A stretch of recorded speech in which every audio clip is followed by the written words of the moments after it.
ఈరోజు నిన్న మన ముఖ్యమంత్రి గారు ఇది ఏడా ఇది మాట్లాడింది హైడ్రా ఓపెనింగ్ కార్యక్రమం సందర్భంగా. హైడ్రా ఓపెనింగ్ సందర్భం కార్యక్రమంగా ఆయన మాట్లాడుకుంటా కొన్ని విషయాలు చెప్పిండు. హైడ్రాను మరి ఈరోజు మేము మూసీని, చెరువులను, నాలాలను, రోడ్ల మీద అక్రమ నిర్మాణాలను తొలగిస్తే రియల్ ఎస్టేట్ పడిపోతుంది, రేవంత్ రెడ్డి వెట్టకులో కొడతారన్నారు. సరేనయ్యా, మరి రియల్ ఎస్టేట్ పెంచుదామని 400 ఎకరాలు ఎవరికో ప్రైవేట్ కంపెనీకి కట్టబెడితే 20 ఏళ్ళు వీళ్ళు వానికి అప్పచెప్తే 20 ఏళ్ల తర్వాత నేను కొట్లాడి వెనకకి తెచ్చి ఒక పెద్ద ఐటీ పార్క్ ను డెవలప్ చేద్దామని డెవలప్మెంట్ చేస్తే లేదు లేదు, ఇక్కడ ప్రకృతిని కాపాడాలి, ఇక్కడ చెట్టు ఉంది, పుట్టు ఉంది, పాము ఉంది, పిట్ట ఉంది, పాములు ఎట్లా బతుకుతాయి, పిట్టలు ఎట్లా బతుకుతాయని ఈ రోజు ఆ 400 ఎకరాలను అడ్డుకుంటారు. అసలు మీ బాధ ఏంది?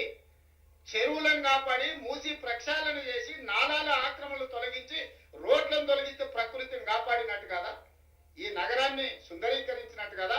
అక్కడికి పోయి అది చేస్తేనేమో రియల్ ఎస్టేట్ పడిపోతుందంటూ ఇక్కడ పెద్ద పెద్ద పరిశ్రమలను తీసుకొచ్చి ఐటీ అండ్ ఫార్మా కంపెనీలను తెచ్చి లక్షలాది ఉద్యోగాలు ఇప్పించి వేల కోట్ల రూపాయల పెట్టుబడులు తీసుకొచ్చి ఒక ఇన్ఫర్మేషన్ నాలెడ్జ్ సెంటర్ ని క్రియేట్ చేద్దాం ఒక 400 ఎకరాలలో అంటే లేదు లేదు లేదు లేదు ఇప్పుడు ప్రకృతి పడిపోతుంది అంటారు. అంటే వాళ్ళ ఆలోచనలో ఉన్న ఒక విషం కడుపు. ఇప్పుడు నా బాధ ఏంటంటే నన్ను ఏం పని చేయనిస్తలేరు అంటున్నాడు. ఎవరు? మన ముఖ్యమంత్రి గారు. ఏం పని చేయనియాలి సార్ మిమ్మల్ని? మీరు ఏం పని చేస్తాను అధికారంలోకి వచ్చిర్రు? హైడ్రా తెస్తాని ఏమైనా చెప్పిర్రా? హైడ్రా తెస్తామని చెప్పేసి ఎన్నికల మేనిఫెస్టోలో చెప్పిర్రా? లేకపోతే హైడ్రా తెచ్చి మేము ఈ రియల్ ఎస్టేట్ రంగాన్ని లేకపోతే ఈ నిర్మాణ రంగాన్ని మొత్తం కుదేలు చేస్తామని చెప్పిర్రా? అసలు హైడ్రా దేనికోసం తెచ్చిర్రు? ఎందుకు తెచ్చిర్రు? ఉన్న పొలంగా రాత్రికి రాత్రి ఎందుకు కలవడ్డది మీకు హైడ్రా తేవాలని? ఆ కలవాడుడేంది, వెంటనే మీరు తెచ్చుడేంది? ఇదంతా దేనికోసము ప్రజలు ఒకసారి అర్థం చేసుకోవాలి. ఆయన ఇప్పుడు వచ్చి నన్ను ఏం చేయనిస్తలేరు, హైడ్రా తెస్తేనేమో రియల్ ఎస్టేట్ పడిపోయింది అంటున్నారు. నేను 400 ఎకరాల ఎక్సై భూములను తీసుకొని నేను అక్కడ డెవలప్ చేద్దాము, ఫార్మా పెడదాము, ఐటీ పెడదాము, ఐటీ పార్కును ఏర్పాటు చేద్దామని చూస్తేనేమో అక్కడ అడ్డం పడ్డారు. చెట్టు ఉంది, పిట్ట ఉంది, పుట్ట ఉంది అని నన్ను ఏం చేయనిస్తలేరు, ఎంత విషం నింపుకున్నారు అంటున్నారు. అసలు మీరు ఏం చేస్తానే వచ్చారు అధికారంలోకి? మీరు ఇప్పుడు ఏం చేస్తున్నారు గది చెప్పండి. ఫస్ట్ 6 గ్యారంటీలు ఏమైనాయో చెప్పండి. అందులో ఉన్నటువంటి 13 హామీలు ఏమైనాయో చెప్పండి. దాంతోపాటు ఇచ్చినటువంటి 420 హామీలు ఏమైనాయో చెప్పండి. మీరు ఇచ్చేటువంటి ఎన్ని హామీలు ఇప్పటికి నెరవేర్చారో చెప్పండి. అవి చెప్పకుండా నేను మూసీని అడుగుతా, అద్దం లెక్క దిద్దుతా, ఇప్పుడు హైడ్రాన్ తెస్తా, మొత్తం ఏంది నాలాలో పూడికే తీస్తా, ఇవి తీస్తా, అవి తీస్తా అని చెప్తా ఉన్నాడు. ఇప్పుడు హైడ్రా విషయంలో రేవంత్ రెడ్డి గారు కుర్తిలో పడ్డ ఎలక తీరులో అయింది నా పరిస్థితి.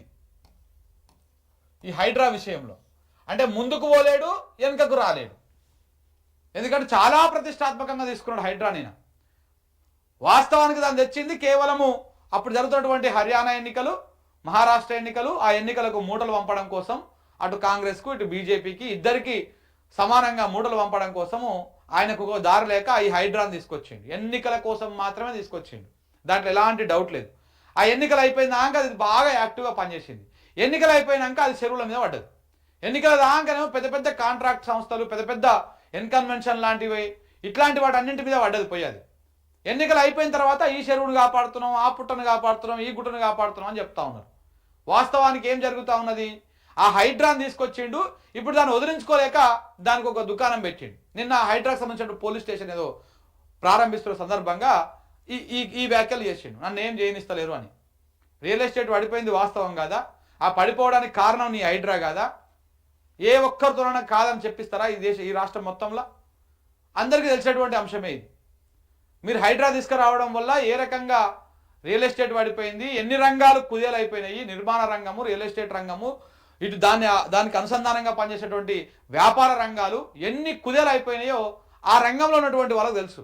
ఆ విషయాన్ని మీరు మర్చిపోయి ఆ విషయాన్ని దాచిపెట్టడానికో ఇట్లాంటివి వచ్చి మాట్లాడితే ప్రజలేమో అమాయకులేం కాదు.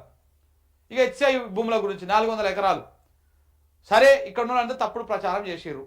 ఎవరు? బీఆర్ఎస్ వాళ్ళు, లేకపోతే ఆ పర్యావరణ ప్రేమికులో, లేకపోతే ఆ విద్యార్థులు, వీళ్ళందరూ తప్పుడు ప్రచారమే చేసిర్రు. మీకు ఎవరికి కనపడినటువంటి నెమళ్ళు మీకే కనపడ్డాయా, ఎవరికి కనపడిన జింకలు మీకే కనపడ్డాయా అని చెప్పేసి కాంగ్రెస్ వాళ్ళు బాగా ప్రచారం చేసిరు. కొంత సోషల్ మీడియా ఇన్ఫ్లుయెన్సర్లను కూడా వాడుకొని వీళ్ళు దానికి అనుకూలంగా ప్రచారం చేయించుకోరు. వాళ్ళు ఎవరు ఉండగా రీల్స్లలో పనిచేస్తారు. రీల్స్లో శంగశంగగిరే బ్యాచ్ని కూడా పట్టుకొచ్చి వీళ్ళు ఆ హెచ్సియు భూములల్లో వీళ్ళు చేపట్టినటువంటి దానికి మద్దతుగా మాట్లాడించుకున్నారు. ఇవన్నీ వేయించుకున్నారు, బాగానే ఉన్నది. మరి సుప్రీంకోర్టు కూడా తిట్టింది కదా. సుప్రీంకోర్టు కూడా నిన్ను డైరెక్ట్గా ఏమనలేక, ఎందుకంటే నువ్వు ఆ ముఖ్యమంత్రివి, నిన్ను డైరెక్ట్గా అనడానికి ఉన్నది ఏమన్నా అధికారులు అనాలి వాళ్ళు. సో నిన్ను డైరెక్ట్గా ఏమనలేక సిఎస్ని ఏమన్నదో రాష్ట్రం మర్చిపోయిందా, దేశం మర్చిపోయిందా?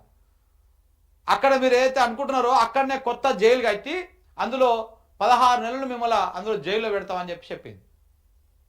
అంటే అర్థమైందా సుప్రీంకోర్టు ఎందుకు అంత సీరియస్ అయిందో? సుప్రీంకోర్టు కూడా విషయం నింపుకుందా? మరి ఈ లెక్కన నువ్వు చెప్పిన దాని ప్రకారం విషయం నింపుకొని నీ మీద తప్పుడు ప్రచారం చేసిందా? సో కాబట్టి ఇవన్నీ కూడా చేతగాక ఆడలేక మధ్యలో దరువు లెక్క. నీ హైడ్రానే పెద్ద బేవార్స్ బ్యాచ్ అది. దానికి మించినటువంటి అనాలోచిత నిర్ణయం ఇంకొకటి లేదు. హైడ్రా అది ఎప్పుడు పనిచేయాలి, ఎక్కడ పనిచేయాలి? నిజంగానే చెరువులో, కుంటల్లో, ఎఫ్టీఎల్లో, బఫర్ జోన్లలో నిర్మాణాలు ఉన్నాయని అనుకో. దానికి అనుమతి ఇచ్చింది ఎవడు? దానికి పర్మిషన్లు ఇచ్చింది ఎవడు? ఇదే అంటే ఒక గవర్నమెంట్ శాఖనేమో అనుమతిస్తుంది, ఇంకొక గవర్నమెంట్ శాఖనేమో కట్టుకోమని చెప్పేసి పర్మిషన్లు ఇస్తుంది, ఇంకొకరేమో దానికి లోన్లు ఇస్తారు, దానికి అప్రూవల్ ఇస్తారు, అన్ని రకాలుగా చేస్తారు. మళ్ళీ ఇంకొక గవర్నమెంట్ శాఖ వచ్చేమో కూల్చేసిపోతుంది. ఇదేనా హైడ్రా నీతి? ఇదేనా హైడ్రా నీతి? సో కాబట్టి ప్రభుత్వం మీద ప్రభుత్వం తిరగబట్టే ఉంది కథ ఈ హైడ్రాది. సో కాబట్టి మీరు ఏం చేసినా వ్యతిరేకిస్తున్నారంటే మీరు ఏం చక్కగా చేస్తలేరు కాబట్టి ప్రజల నుంచే వ్యతిరేకత వస్తుంది. అది ఎవరు వ్యతిరేకిస్తలేరు. ఈ విషయాన్ని మీరు అర్థం చేసుకోవాలి. ఈ నిమిషంన్నర బయట మీ పరిపాలనా విధానం ఎట్లా ఉన్నది, మీకు ఆలోచన లేనితనం ఏ రకంగా ఉన్నది.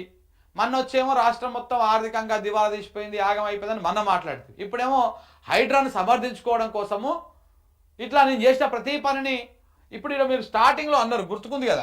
ఇగో ఈ రోజు మేము మూసీని, చెరువులను, నాలాలను, రోడ్ల మీద అక్రమ నిర్మాణాలను తొలగిస్తే రియల్ ఎస్టేట్ పడిపోతుంది, రేవంత్ రెడ్డి వెట్టకులో కొడతారన్నారు. సరేనయ్యా, మరి రియల్ ఎస్టేట్ పెంచుదామని 400 ఎకరాలు ఎవరికో ప్రైవేట్ కంపెనీకి కట్టబెడితే 20 ఏళ్ళు వీళ్ళు వాళ్ళకి అప్పచెప్తే 20 ఏళ్ల తర్వాత నేను కొట్లాడి వెనకకి తెచ్చి ఒక పెద్ద ఐటీ పార్కును. నీ ఉద్దేశం ఐటీ పార్క్ ఏర్పాటు చేయడమో ఏదో రాష్ట్రాన్ని బాగుపరచడమో ఇది కాదు. ఆ విషయం అందరికి తెలిసే. దాని వెనకాల కమిషన్లు, దాని వెనకాల మూటలు, తమ్ముడికి పోయేదెంత, అన్నకు పోయేదెంత, మన కుటుంబానికి వచ్చేదెంత, మనం కాంగ్రెస్ అధిష్టానానికి ఇచ్చేదెంత, బీజేపీలకు ఇచ్చేదెంత, ఈ మూటల కోసమే నీ తాపత్రయం అంతా. లేనటువంటి ఫోర్త్ సిటీకి పెట్టుబడులు వస్తూ ఉంటాయి, లేనటువంటి ఏఐసిటీకి పెట్టుబడులు వస్తూ ఉంటాయి, ఉన్న పెట్టుబడులు ఏమో పీకుతూ ఉంటాయి. ఇలా హైదరాబాద్లో ఆఫీస్ స్పేస్లు ఖాళీ ఉన్న దాంట్లో మనం ఫస్ట్ ప్లేస్లో ఉన్నాం. మరి అంత అద్భుతంగా పెట్టుబడులు వస్తే ఎందుకు ఇట్లా ఉంది పరిస్థితి? సో కాబట్టి ఇవన్నీ జనాలు ఏం పిచ్చోళ్ళు కాదు, అన్నీ ఆలోచిస్తూనే ఉన్నారు, తెలుసుకుంటూనే ఉన్నారు మెల్లమెల్లగా.